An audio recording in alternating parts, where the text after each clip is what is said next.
Pour moi, la ventriloquie, c'est la métaphore de la façon dont le sujet te saisit, s'installe à l'intérieur de toi et quelque part t'oblige à un endroit où tu n'avais pas prévu d'aller, d'écrire et de créer. Tu fais quoi? Je cherche ce que ça pourrait être ce truc. On dirait une fleur. Tout à l'heure, on avait plus d'idées. Maintenant qu'il y a la caméra, t'es un peu coincé. Ah oui, ça m'influence. C'est pas pareil que quand on joue tous les deux. Là, t'as qu'à te la mettre ta caméra.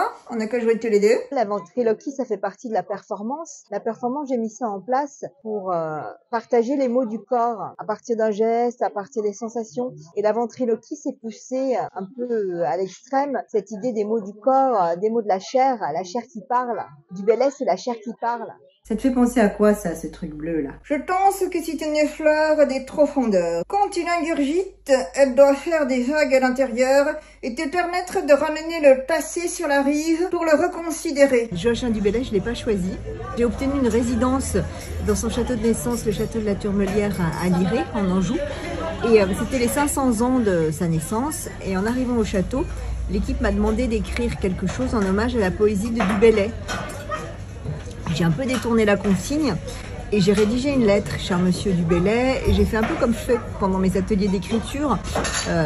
Tel adjectif est peut-être en trop, les alexandrins c'est du travail mais ça ronronne un peu. Enfin, je me suis amusée à le conseiller comme je fais en atelier d'écriture. Et à la fin de la lettre, je me suis prise à mon propre jeu. Et quand la fleur des profondeurs ramène le passé sur la rive, il peut y avoir des surprises, comme la noix par exemple, un Joachim du Bellay dans un gros rouleau.